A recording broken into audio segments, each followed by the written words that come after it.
बिहार के मूल निवासी और बेंगलोर में कार्यरत अतुल सुभाष की आत्महत्या आज सब जगह चर्चा का विषय बना हुआ है।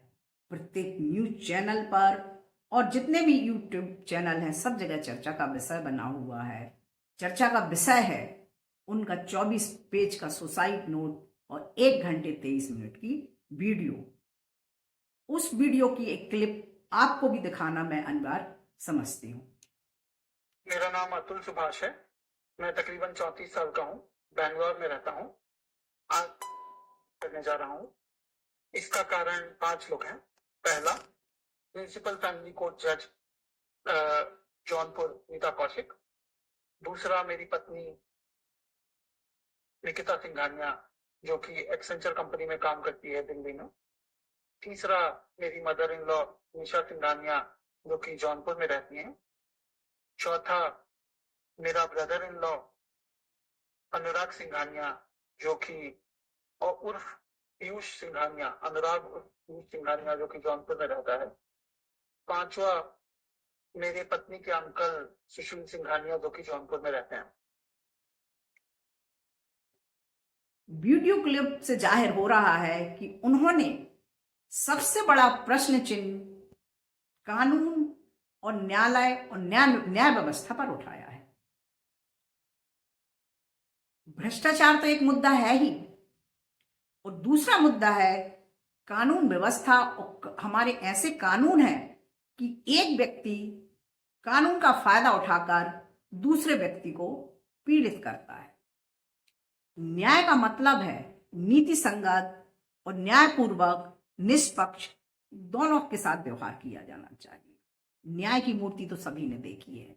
न्याय की मूर्ति की आंखों पर पट्टी बंधी है। इसका मतलब ये नहीं है कि कानून अंधा है। इसका मतलब है कि जो व्यवहार किया जा रहा है दोनों पक्षों से वो निष्पक्ष किया जा रहा है।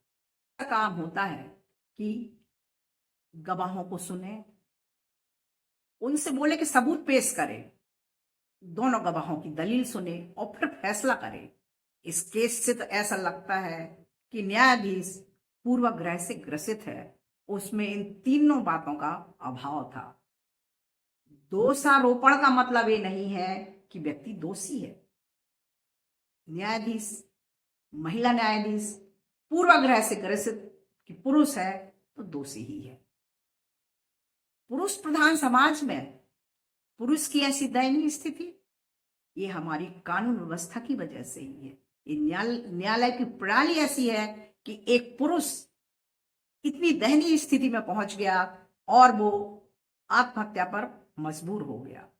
आत्महत्या किसी समस्या का समाधान नहीं है, पर उस व्यक्ति की मजबूरी दिखा रही है कि उसने आत्महत्या की। अतुल सुभाष का जो प्रयास है वो खाली नहीं जाएगा और सारा देश सकते में है कि एक व्यक्ति ने आत्महत्या की। पढ़ा लिखा व्यक्ति, सॉफ्टवेयर इंजीनियर, उसकी पत्नी भी सॉफ्टवेयर इंजीनियर, और तब भी एक दूसरे की बात को नहीं समझ पाए और आत्महत्या जैसा कदम उठाना पड़ा। आज तो ये कहना होगा कि हमें सिस्टम को बदलना पड़ेगा और पुरुषों को बचाना होगा।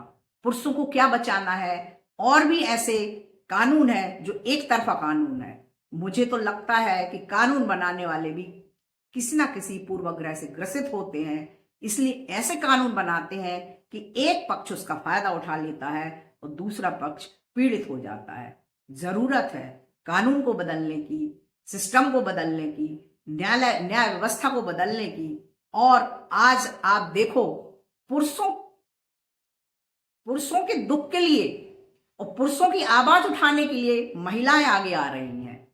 और अंत में यही कहूंगी कि अतुल सुभाष का यह प्रयास खाली नहीं जाएगा और यही कहेंगे, सिस्टम बदलो, पुरुषों को बचाओ।